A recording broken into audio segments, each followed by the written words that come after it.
Number 36 makes it very easy to predict the question. We clearly care about apostrophes here. I mean, that's the only thing that's really different between the choices, so that's what we need to think about.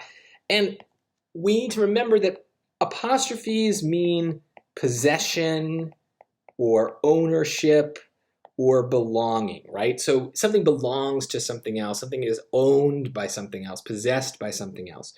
So the strategy I like to use on apostrophes questions is narrow your focus, because they almost always do what they did here, which is there's an apostrophe on one of two words or both.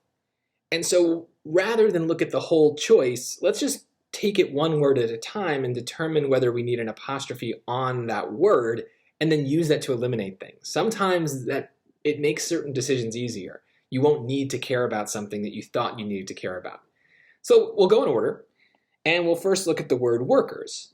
Do the workers own anything? Does something belong to the workers? Well, if we look at the sentence, it says, tuition reimbursement programs signal that employers offer their workers opportunities for personal and professional development.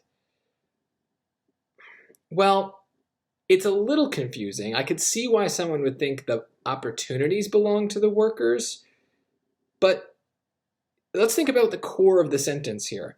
The tuition reimbursement programs signal that employers offer opportunities. So it's almost like I could delete the part about the workers and just say the programs signal that employers offer opportunities. And so the opportunities aren't really belonging to the workers if we can get rid of that piece. And so that part doesn't actually need an apostrophe. It's not phrased as the workers' opportunities are good.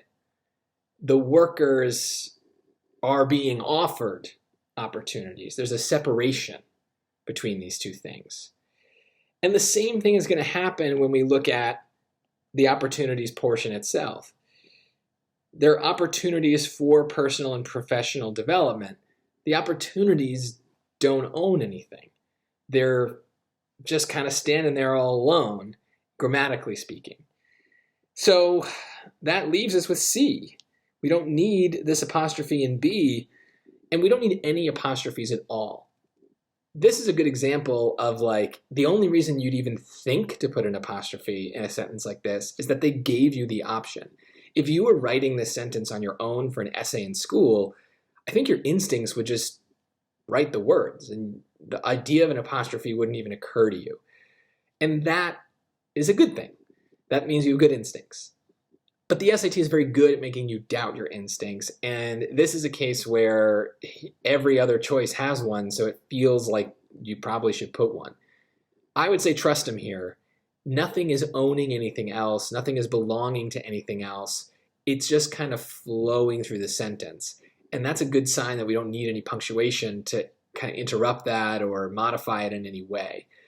Apostrophes are tricky, but just know that it's very common on the SAT for when they test it, for the answer to be that you don't need an apostrophe at all. That shouldn't scare you that that choice is there. That sometimes happens.